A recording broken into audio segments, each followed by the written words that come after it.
Hola, soy Gómez Álvarez Luis Eduardo, alumno de la Universidad Autónoma de Zacatecas de la Facultad de Medicina Humana. Voy a exponerles el tema de Streptococcus pneumoniae, un estreptococo del grupo B. Iniciando con pertenece a lo que es el orden de Lactobacilliae, a la familia de Streptococcaceae y género Streptococcus. Aparte de las características generales de las que son las bacterias, las características principales que van a identificar a es que está formado por dos cocos, es decir, es un diplococo. Cada uno va a tener lo que es su membrana celular, su pared celular, y van a estar rodeados por lo que es una cápsula, compuesto por polisacáridos, los cuales le van a dar una identidad, un serotipo.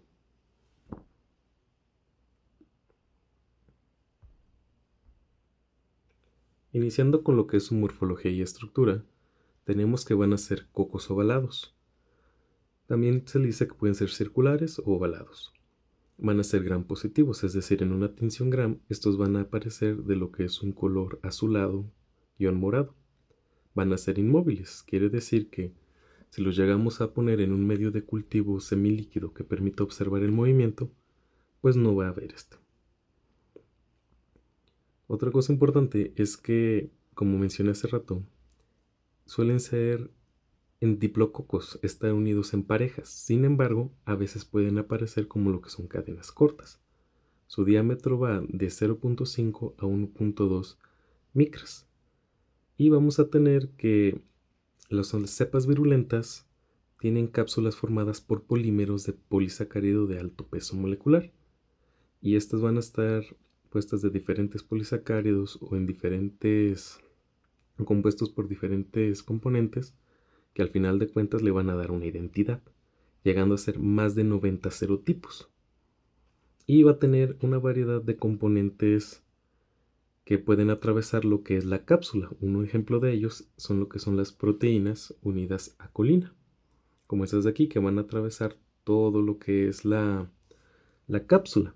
Estas proteínas unidas, bueno, fijadoras de colina, son una característica muy importante de este grupo, del Streptococcus pneumoniae.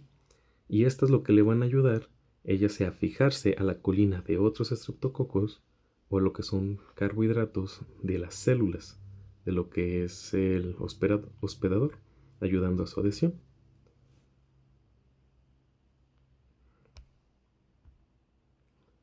Dentro de lo que es su estructura, también vamos a tener diversos componentes. Como ya mencionaba, lo que es la proteína de unión a la colina. También vamos a tener otras componentes como lo que es la neumolicina, la autolicina, neuraminidasa, que son enzimas. Son tóxicas, pues son toxinas. Y van a estar dispuestas en diferentes lugares. Aquí tenemos muchas componentes, más que nada esto lo puse para que se den una idea. Iremos abarcando cada uno de ellos a lo largo de la exposición. Bueno, pasando a lo que son sus características para la identificación y subtificación, pues vamos a tener que este es un anaerobio facultativo, es decir, que crece tanto en medios con presencia de oxígeno como en ausencia de este. Y como mencioné antes, en tinciones, pues vamos a ver que es gram positivo y en los cultivos que es inmóvil. Si realizamos lo que es un cultivo en agar sangre, vamos a tener que se van a obtener lo que son colonias circulares, como las que vemos acá, en la imagen de la derecha. Estas van a tender a ser, bueno, van a ser brillantes y una característica muy importante de este grupo es que producen lo que es la alfa-hemólisis, es decir, una hemólisis parcial, que en el cultivo se va a observar como lo que es un área rodeando lo que es el cultivo, la colonia, que tiende a ser de un color de verde a verde marrón, que en caso de que fuera, bueno, esto es característico de esto porque es alfa-hemólisis. Si fuera otra bacteria que produjera, por ejemplo, que es beta-hemólisis, que es una hemólisis completa, esta área que cubre, bueno, que rodea lo que es el cultivo, a la colonia, sería transparente. O si fuera gamma hemólisis, pues no la tendría. También hay que tener en cuenta que estas tienen un crecimiento rápido Y algo bastante característico de estas es que sufren un proceso de autólisis, que con el paso del tiempo vamos a observar en la de estas colonias, bueno, en estas colonias, lo que es como una pequeña depresión, como formando un hoyuelo. Es algo característico en el Streptococcus pneumoniae. Así que si no llega a presentar esto, podríamos sospechar de que no se trate de Streptococcus pneumoniae. Esto más que nada hay que ponerle atención porque estamos comparándolo con otros tipos de estreptococos, como el Piógenes, el Agalactiae, lo que es también el Fecalis, el Bovis. Pero aquí lo que nos interesa es comparando que este tiene alfa hemólisis, en comparación a los otros que suelen ser beta. También algo importante es que en cuanto a criterios de laboratorio que hay que considerar, es que el Streptococcus pneumoniae es susceptible a la autoquinina y tanto a lo que es la bilis, a su exposición a la bilis. Lo vamos a ver más adelante. Y esto igual lo puse, comparándolo igual con los otros estreptococos, es que algo importante es que en cuanto a sus proteínas de superficie, la proteína fijadora de colina es característica del Streptococcus pneumoniae y que en comparación a los otros, la cápsula de este puede llegar a tener más de 90 serotipos.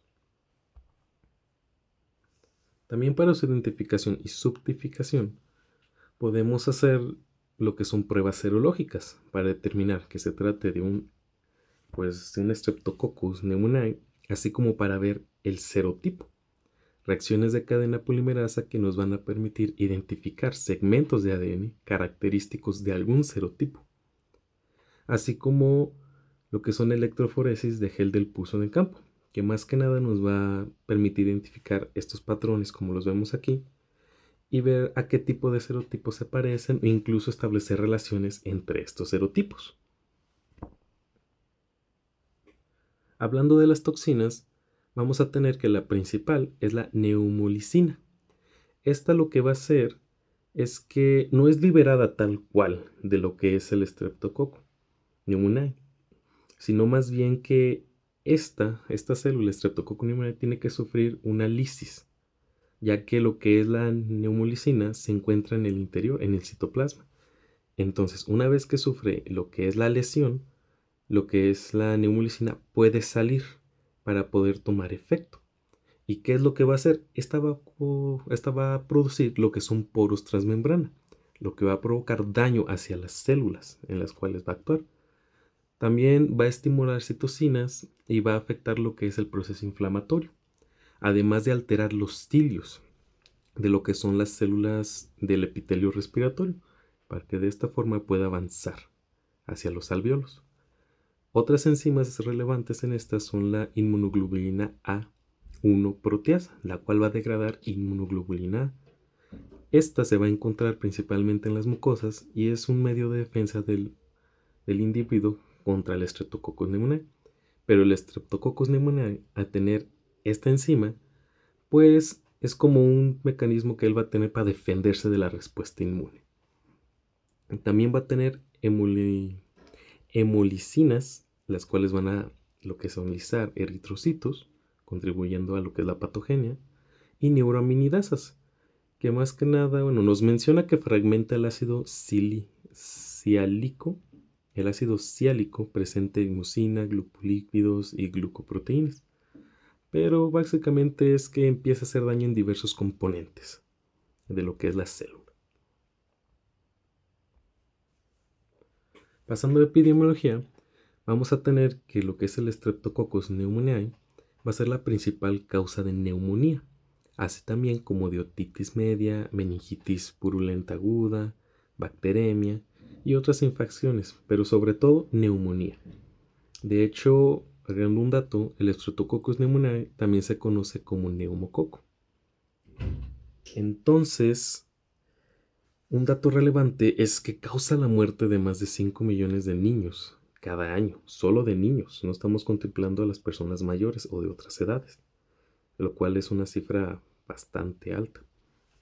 Y hay que tener en cuenta que de los 90 serotipos, recordando que el serotipo se refiere al tipo de cápsula que tiene, que es diferente en cada uno de estos serotipos, varía lo suficiente como para darle una identidad diferente, vamos a tener que de esos 90, solo 20% son los que frecuentemente llegan a provocar infección. No es como que todos, y esto se da por diferentes factores. Pero entonces lo que nos importan son esos 20 que son los más propensos a causar lo que es la infección. Y vamos a tener que la infección va a afectar principalmente a niños menores de 2 años debido a que podría decirse que tienen un sistema inmuno debilitado o que no está fortalecido, y lo que es en mayores de 60 años, ya que su respuesta inmunológica pues se va deprimiendo. También un gran factor que tiene que ver con lo que es el contagio son las condiciones de hacinamiento. Pueden ser en centros de cuidados infantiles como guarderías y otros como barracas de reclutamiento o prisiones, etcétera. El punto es que haya una gran cantidad de personas en lo que son áreas, ¿cómo decirlo? Que en una determinada área haya más personas de las que podría considerarse que está bien. Es decir, no sé, en un cuarto, 2 personas pues no está mal, pero meter a 10 pues ya son muchas, un hacinamiento, a eso se refiere. Y esto es porque facilita lo que es el contagio, como vamos a ver en la patogenia. En la patogénesis vamos a tener que el proceso inicia cuando una persona infectada tose o hace un estornudo, lo cual va a crear lo que son microaerosoles. Son estos pequeños aquí azulitos, los cuales contienen a lo que es el Streptococcus pneumoniae. Entonces, estos viajan hasta lo que tiene un potencial hospedador, el cual los respira y entonces se introducen principalmente en su vía respiratoria. Entonces, en este caso, vamos a tener mecanismos de defensa, como pueden ser lo que es la tos, los reflejos de la epiglotis, la capa mucociliar que contiene lo que es a su vez inmunoglobulinas A, principalmente. También tenemos macrófagos alveolares. Y el punto que son mecanismos de defensa que el cuerpo tiene para evitar lo que es la infección. Sin embargo, cuando éstas no dan abasto para hacerse cargo de ella, pues entonces se va a producir la infección. Los neumococos poco a poco van a ir avanzando gracias a sus toxinas como la neumicina principalmente, que altera los cilios, y todo esto para evitar el barrido, así como también afecta la fagocitosis, respuesta inmune, empieza a dañar células. Pues todo esto va a favorecer que el neumococo, a pesar de ser inmóvil, poco a poco vaya avanzando hasta lo que son los alvéolos, donde va a empezar a multiplicarse. Esta imagen de aquí son macrófagos. Y aquí sería como el Streptococcus pneumoniae. Entonces, una vez ya que están los alvéolos y están multiplicando, la virulencia, la capacidad que tiene de para empezar a crear lo que es el daño, la cantidad de daño que va a hacer, va a depender va a ser influida por dos cosas principalmente. Número uno va a ser su cápsula, ya que esta va a interferir con la fagocitosis por medio de lo que es inhibir el complemento, un elemento de suma importancia en la respuesta inmunológica. Y también por otro lado, va a desintegrarse, va a romperse, lo que va a provocar la liberación principalmente de neumolicina, que es la principal, la que va a empezar a provocar lo que es la lesión, como les mencionaba anteriormente. Se tiene que lesionar, se tiene que lisar, se tiene que destruir para que su neumolicina pueda salir. Pero recuerden que también tenemos otras enzimas como la inmunoglobulina A1 proteasa, la neuraminidasa, etc.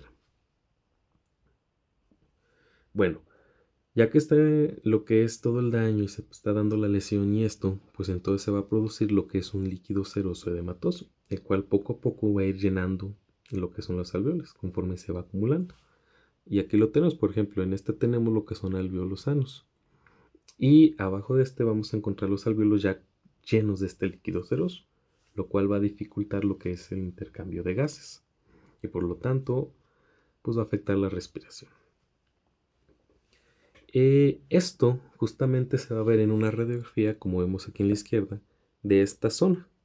Es una forma de identificarlo. Luego, ya teniendo en cuenta que poco a poco el cuerpo, la respuesta inmune, puede hacerse cargo del estreptococo pneumoniae o incluso con ayuda de medicamentos, pues se va a dar la resolución. Y como antes, cuando sale la secreción del líquido seroso edematoso, también había una participación de lo que eran polimorfonucleares y eritrocitos, pues poco a poco estos polimorfonucleares van a ser pues sustituidos, reemplazados por macrófagos y se va a dar poco a poco lo que es la resolución y la reparación. Ahora, hablando en cuanto a inmunidad, hay que tener en cuenta que esta va a depender de lo que son anticuerpos contra el polisacárido capsular específico del serotipo del Streptococcus pneumoniae.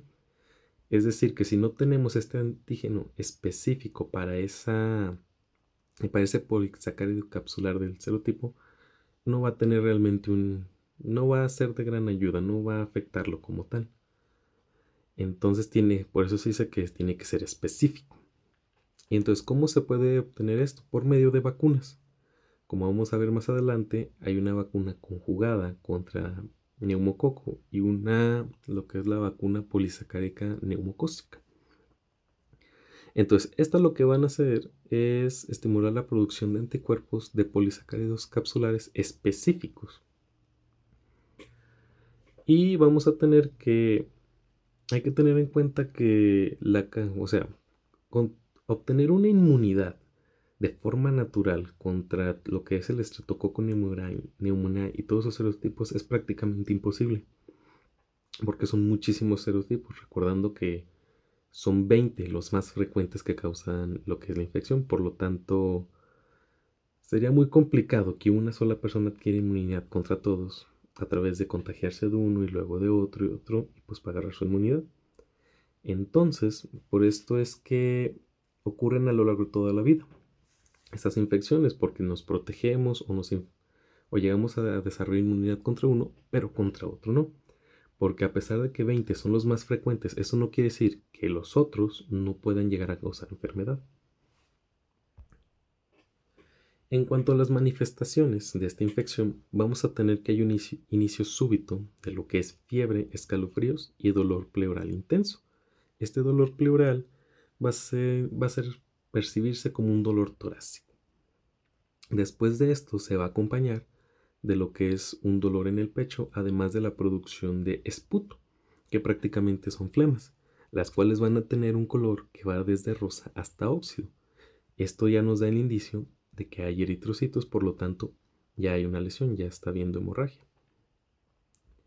Y algo bastante característico de la neumonía es la formación de lo que es el empiema, que prácticamente, como vemos acá en la imagen de la derecha, es la acumulación de lo que es pus en el espacio pleural, que hay que diferenciarlo de los otros. Por ejemplo, en el hemotórax tenemos que se da lo que es el espacio pleural se llena con sangre.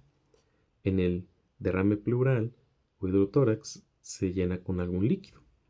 En el neumotórax es con aire, pero en el empiema es con pus, con secreción serosa de la que hablamos anteriormente. Y esta pues tiene que ser aspirada y drenada para hacerse cargo de ella. También vamos a tener que la neumonía, el Streptococcus pneumoniae no solo nos da la neumonía como tal, sino que también al propagarse a otras partes del cuerpo puede provocarnos otras afecciones, como lo que son la sinusitis, la otitis, la peritonitis, meningitis, endocarditis y artritis séptica. Teniendo en cuenta que cuando hablamos de una bacteremia que está asociada a neumonía, nos da la tríada principalmente de lo que es la meningitis, endocarditis y artritis séptica.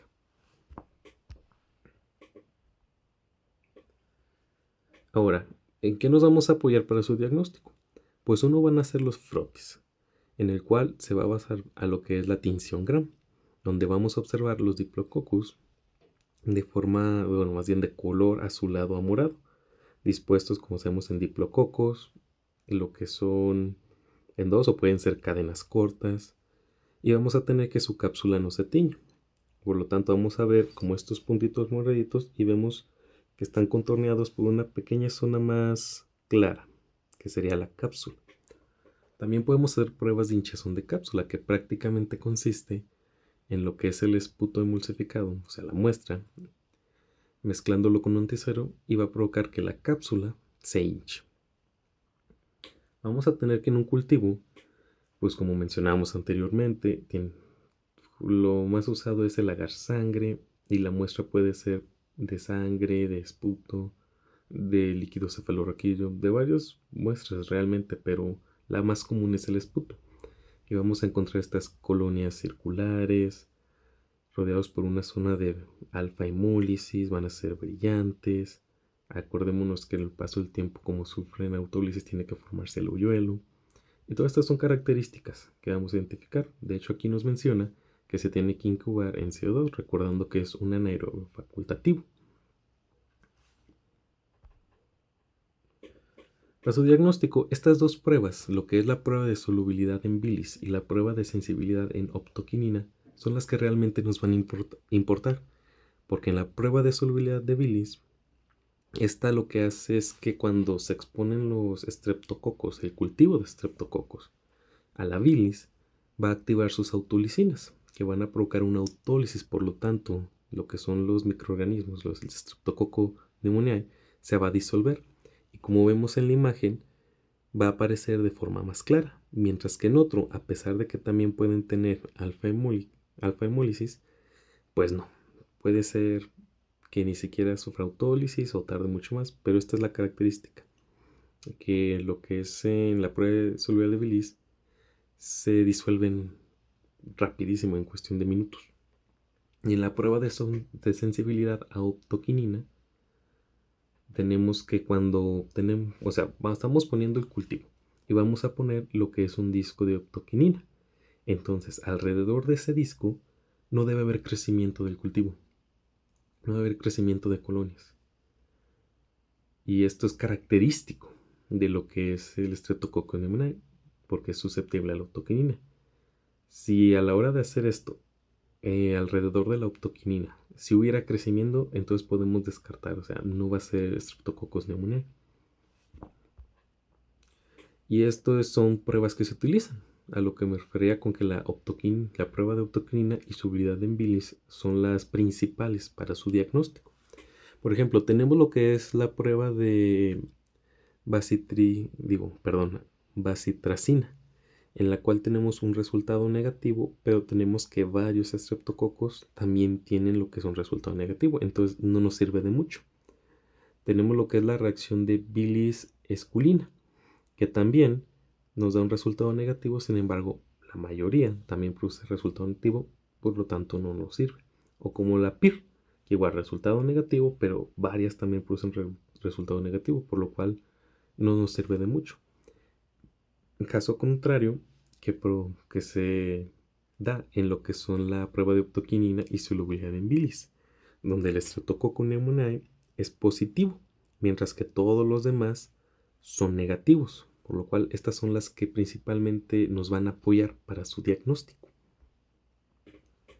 En su tratamiento tenemos que la penicilina sigue siendo un tratamiento eficaz, pero hay que considerar que no todos los serotipos, no todas las cepas de lo que es Streptococcus pneumoniae van a ser susceptibles a la penicilina. Entonces, en aquellas que no son sensibles, pues no vamos a usar penicilina, obviamente. Pero a pesar de que la penicilina sigue siendo un tratamiento eficaz, se prefiere mucho más lo que es el uso de cefalopurinas, principalmente lo que son los de tercera generación, como lo que es la ceftriaxona y la cefotaxima, debido a que sus características farmacológicas permiten administrar dosis más altas sin poner en tanto riesgo a lo que es el paciente. Debido a que esta toxicidad se alcanza a dosis más altas y ese tipo de cosas. Y hay que tener en cuenta que cuando son cepas resistentes a penicilina, o sea, beta-lactámicos, pues tal vez la opción no va a ser mejor, aunque cefaloporinas es la más preferida, tal vez no sea buena opción. Puede usarse, pero van a requerirse también dosis más altas, mayores de las que normalmente se utilizarían. Entonces, en estos casos podemos usar lo que son los medicamentos como las quinolonas, la eritromicina y la vancomicina. En la prevención vamos a, pues prácticamente va a tratar de lo que es la vacunación. Por un lado tenemos la vacuna polisacárida neumocócica, abreviada PPV, la cual va a tener una respuesta T independiente. Y se refiere a T independiente porque esta no igual involucrar lo que son los linfocitos T, como vamos a ver en la otra. Entonces, la vacuna polisacárida neumocócica, esta contiene polisacáridos capsulares purificados, extraídos de 23 serotipos. Es decir, va a ser eficaz contra estos 23 serotipos, que como recordamos, 20 son los que más frecuentemente suelen causar la enfermedad. Entonces, son los que nos vamos a fijar principalmente para producir esta inmunidad. Y esta está recomendada su uso en individuos mayores a 2 años. Y se menciona también que estuvo disponible a partir de lo que es 1977. Pero unos años después, en el año 2000, aparece lo que es la vacuna conjugada contra neumococo, el cual es un polisacárido capsular que se conjuga con una proteína, la cual la vamos a tener por acá. Y esta sí va a ser una respuesta T dependiente, porque va a involucrar a lo que son los linfocitos T. Y esta está indicada, es eficaz, de hecho, desde los 2 meses de edad. Ahora, hablando dentro de la resistencia de resistencia antimicrobiana, tenemos que antes lo que era el Streptococcus pneumoniae era bastante más sensible de lo que es actualmente, como suele pasar en la mayoría de los casos. Y se estima que en la actualidad la tasa de resistencia supera el 10%. Esto por lo general en la mayoría de las poblaciones. Sin embargo, hay algunos casos, algunos lugares, algunas localizaciones en las cuales la resistencia suele ser mayor al 40%, lo cual representa un gran problema. También hay que contemplar que la resistencia no es absoluta, es decir, que puede superarse con dosis mayores, pero esto no es recomendable. Si es resistente a determinado medicamento, no vas a estarle administrando dosis mayores porque a dosis mayores estás más cerca de causarle efectos adversos, toxicidad, y pues no costea. Por eso es realmente útil realizar lo que es un antibiograma, para identificar a qué medicamentos es susceptible, recordando que hay diferentes serotipos, algunos pueden reaccionar diferente o pues sí, diferente a determinados antibióticos. Recordemos que algunos Streptococcus pneumoniae son resistentes a penicilina, otros no. Y bueno, hablando ya de los mecanismos en los cuales generan su resistencia, uno de ellos es la resistencia a los betalactámicos. Por ejemplo, lo que son las penicilinas, las cefaloporinas, carbapenems, los monobactam. Y pues bueno, prácticamente estos van a producir lo que es una mutación en las transpeptidasas, las cuales son los blancos de estos betalactámicos.